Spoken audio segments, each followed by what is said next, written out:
தூத்துக்குடி மாவட்டம் திருச்செந்தூர் அருகே இருசக்கர வாகன சாகசத்தில் ஈடுபட்ட இருவர் உயிரிழந்த சம்பவம் சோகத்தை ஏற்படுத்தியுள்ளது. குளைக்கநாதபுரம் பகுதியைச் சேர்ந்த ஜீவா, பிரதீப் குமார் என்ற 2 இளைஞர்கள் திருச்செந்தூர் திருநெல்வேலி நெடுஞ்சாலையில் இன்ஸ்டாகிராம் ரீல்ஸ் மோகத்தில் நண்பர்களுடன் இருசக்கர வாகனத்தில் சாகசத்தில் ஈடுபட்டனர். அப்போது அதிவேகத்தில் வந்த 2 இருசக்கர வாகனங்களும் நேருக்கு நேர் மோதி விபத்திற்குள்ளானதில் ஜீவா, பிரதீப் குமார் இருவரும் சம்பவ இடத்திலேயே உயிரிழந்தனர். படுகாயமடைந்த 17 வயது சிறுவன் மருத்துவமனையில் சிகிச்சைக்காக அனுமதிக்கப்பட்டுள்ளார். கிருஷ்ணகிரி மாவட்டம் ஓசூர் அருகே பாலியல் தொழிலில் ஈடுபட்ட 2 பெண்கள் உட்பட 3 பேரை போலீசார் கைது செய்தனர். மூக்கண்டப்பள்ளி நாகம்மா கோவில் தெரு பகுதியில் வீட்டில் பாலியல் தொழில் நடந்து வருவதாக கிடைத்த தகவலின் பேரில் போலீசார் விசாரணை மேற்கொண்டனர். அப்போது பில்லாரெட்டி என்பவரது வீட்டை வாடகைக்கு எடுத்து ஒசூரை சேர்ந்த சரவணன் மற்றும் 2 பெண்கள் வெளி மாநில பெண்களை வைத்து பாலியல் தொழில் நடத்தி வந்துள்ளனர். இதையடுத்து 2 பெண்கள் உட்பட 3 பேரை கைது செய்த போலீசார் கர்நாடகாவை சேர்ந்த பெண்களை மீட்டனர். சேலம் மாவட்டம் ஓமலூர் அருகே விமான நிலைய விரிவாக்க பணிக்காக விளைநிலங்கள் கையகப்படுத்துவதற்கு விவசாயிகள் எதிர்ப்பு தெரிவித்துள்ளனர். சேலம் விமான நிலையத்தில் முதல் கட்டமாக ஓடுபாதை விரிவாக்கம் செய்ய 4 கிராமத்தின் விளைநிலங்கள் கையகப்படுத்தும் பணி தொடங்கியுள்ளது. இதற்காக ஓமலூர் அருகே நில எடுப்பு வட்டாட்சியர்கள் மற்றும் காடையாம்பட்டி வட்டாட்சியர் தலைமையில் விவசாயிகளிடம் பேச்சுவார்த்தை நடைபெற்றது. அப்போது 1 ஏக்கர் நிலத்திற்கு 2 கோடி ரூபாய் இழப்பீடு வழங்க வேண்டும், இல்லை என்றால் மாற்று இடம் வழங்க வேண்டும் என கூறி விவசாயிகள் எதிர்ப்பு தெரிவித்தனர். இதனால் அதிகாரிகள் ஏமாற்றத்துடன் திரும்பிச் சென்றனர்.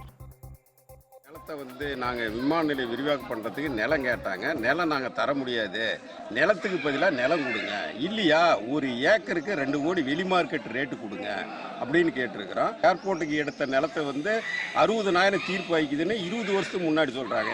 அன்னைக்கு அந்த 60,000 மதிப்பு பார்த்தீங்கன்னா இன்னைக்கு 60 லட்சத்துக்கு போயிடுச்சு.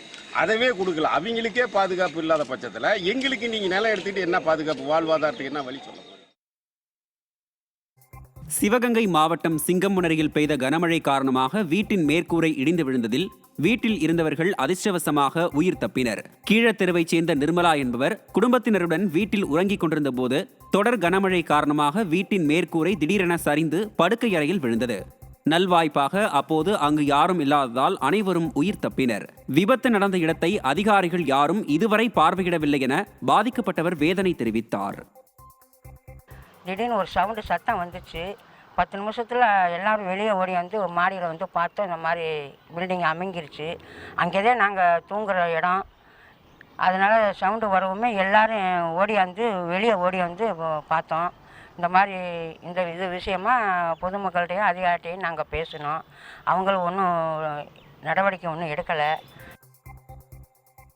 விருதுநகர் மாவட்டம் திருச்சுழி அருகே வடமாடு மஞ்சு விரட்டு கனமழையால் ரத்து செய்யப்பட்டது. அம்மன்பட்டி கிராமத்தில் உள்ள காளியம்மன் கோயில் பொங்கல் விழாவையொட்டி ஆண்டுதோறும் வடமாடு மஞ்சு விரட்டு நடைபெறுவது வழக்கம். இதற்கான மைதானம் தயார் செய்யப்பட்டு பந்தல் அமைக்கப்பட்டிருந்தது. இந்த நிலையில் கனமழை பெய்ததால் மைதானம் சேரும் சகதியுமாக மாறி மாடுகள் வழுக்கி விழும் நிலை காணப்பட்டது.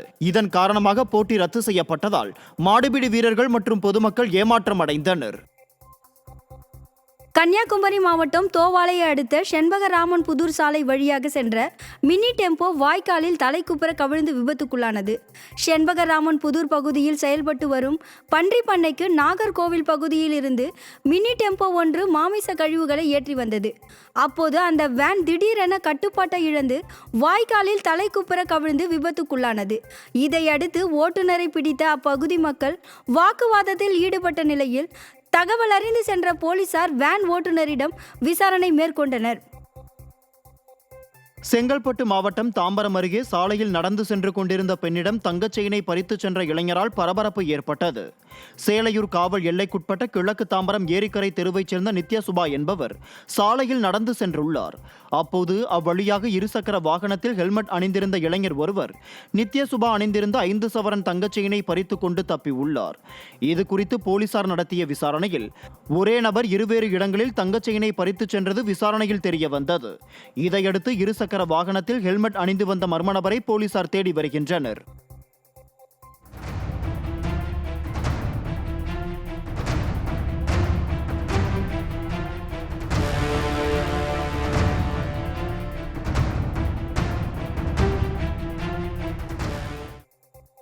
திருப்பத்தூர் மாவட்டம் வாணியம்பாடியில் கல்லூரி மாணவர்கள் தனியார் பேருந்தில் ஆபத்தான முறையில் பயணிக்கும் வீடியோ வெளியாகியுள்ளது.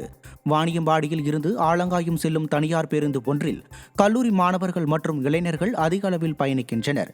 இந்நிலையில் கூட்ட நெரிசல் காரணமாக இளைஞர்கள் படிக்கட்டில் தொங்கியபடி ஆபத்தான முறையில் பயணம் செய்யும் வீடியோ வெளியாகியுள்ளது. விடியா திமுக அரசு அதிகாரிகள் இச்சம்பவம் குறித்து நடவடிக்கை எடுக்க வேண்டும் என்று பயணிகள் வலியுறுத்தியுள்ளனர். கரூர் மாநகரில் பெய்த கனமழையால் பொதுமக்கள் நிம்மதி அடைந்தனர். கரூர் மாநகர மற்றும் சுற்றுவட்டார பகுதிகளான புலியூர், வெள்ளியணை, உப்பிடமங்கலம், மண்மங்கலம் உள்ளிட்ட இடங்களில் கனமழை பெய்தது. இதனால் வெப்பம் தணிந்து குளிர்ச்சியான சூழல் நிலவியதால் அப்பகுதி மக்கள் மற்றும் விவசாயிகள் நிம்மதி அடைந்தனர். ஈரோட்டில் கட்டுமான பணிகள் நிறைவடையும் தருவாயில் உள்ள புறநகர் பேருந்து நிலையத்தில் இளைஞர்கள் கார் சாகசத்தில் ஈடுபட்ட வீடியோ வெளியாகி உள்ளது. சோலார் புறநகர் பேருந்து நிலையம் இரவு நேரங்களில் சமூக விரோதிகள் கூடாரமாக மாறி வருவதாக புகார் எழுந்துள்ளது. இந்நிலையில் அங்கு கார் சாகசமும் நடத்தப்படுவதாக கூறப்படுகிறது. இதற்கு ஆதாரமாக இளைஞர்கள் அங்கு நடத்திய கார் சாகசம் செய்யும் வீடியோ வெளியாகி உள்ளது.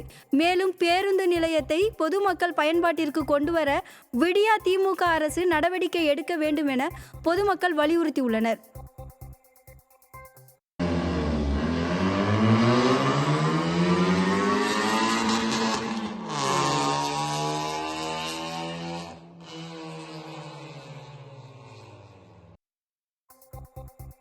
விருதுநகர் மாவட்டத்தில் சிறு பட்டாசுகள் தயாரிக்கும் ஆலைகளை குறிவைத்து வருவாய்த்துறை அதிகாரிகள் நடத்தும் ஆய்வை கண்டித்து பட்டாசு உற்பத்தியாளர்கள் வேலைநிறுத்த போராட்டத்தில் ஈடுபட்டனர்.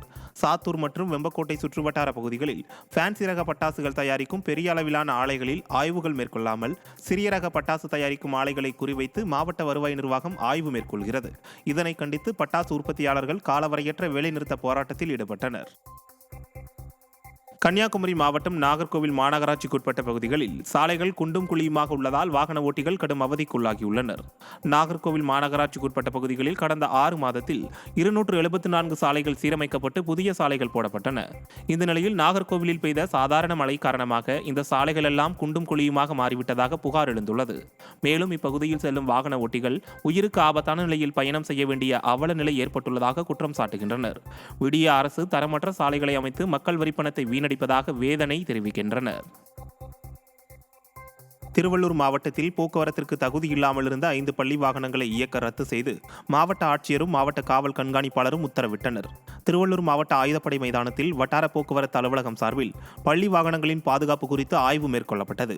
அப்போது பேருந்து ஒன்றில் குழந்தைகள் அவசர காலத்தில் வெளியேறும் வழியில் உள்ள கதவு சரிவர மூடாமலும் திறக்க முடியாமலும் இருப்பதை அதிகாரிகள் கண்டுபிடித்தனர். இதையடுத்து போக்குவரத்துக்கு தகுதியற்ற நிலையில் இருந்த பேருந்துகளை இயக்க ரத்து செய்தும் வட்டார போக்குவரத்து அதிகாரிகளை முறையாக ஆய்வு செய்து சான்றிதழ் வழங்க வேண்டும் என்றும் மாவட்ட ஆட்சியரும் மாவட்ட கண்காணிப்பாளரும் உத்தரவிட்டனர். மதுரை மாவட்டம் திருப்பரங்குன்றம் அருகே அடிப்படை வசதிகள் செய்து தராத விடிய அரசை கண்டித்து மக்கள் சாலை மறியலில் ஈடுபட்டனர். வில்லாபுரம் ஹவுசிங் போர்டு குடியிருப்பு பகுதியில் கனமழையால் கழிவுநீர் கால்வாயில் அடைப்பு ஏற்பட்டு கழிவுநீர் சாலையில் குளம் போல் தேங்கியுள்ளது. இதுகுறித்து மாநகராட்சி அதிகாரிகளிடம் பலமுறை புகார் அளித்தும் எந்த நடவடிக்கையும் எடுக்கவில்லை என்று தெரிகிறது. இதனால் ஆத்திரமடைந்த பொதுமக்கள் மதுரை விமான நிலைய சாலையில் பேருந்துகளை சிறைப்பிடித்து சாலை மறியலில் ஈடுபட்டதால் போக்குவரத்து பாதிக்கப்பட்டது. திண்டுக்கல் மாவட்டம் கொடைக்கானலில் மழைக்கு பின் ரம்மியமாக காட்சியளித்த மேகக்கூட்டங்களை சுற்றுலா பயணிகள் கண்டு ரசித்தனர். கோக்கர்ஸ் வாக் பகுதியிலிருந்து எதிரே உள்ள பசுமையான மலை முகடுகளுக்கு இடையே வெண்மேக மூட்டங்கள் ஆங்காங்கே ரம்மியமாக காட்சியளித்தன. பெரியகுளம், வைகை அணை ஆகிய பகுதிகள் தெளிவாக காணப்பட்டதால் செல்ஃபி மற்றும் புகைப்படம் எடுத்து சுற்றுலா பயணிகள் மகிழ்ந்தனர். ரொம்ப பாக்குறதுக்கு எக்ஸைட்டா இருக்கு. ஃபர்ஸ்ட் டைம்ன்றதால அந்த மேகங்கள்லாம் பார்க்கும்போது ரொம்ப அழகா இருக்கு.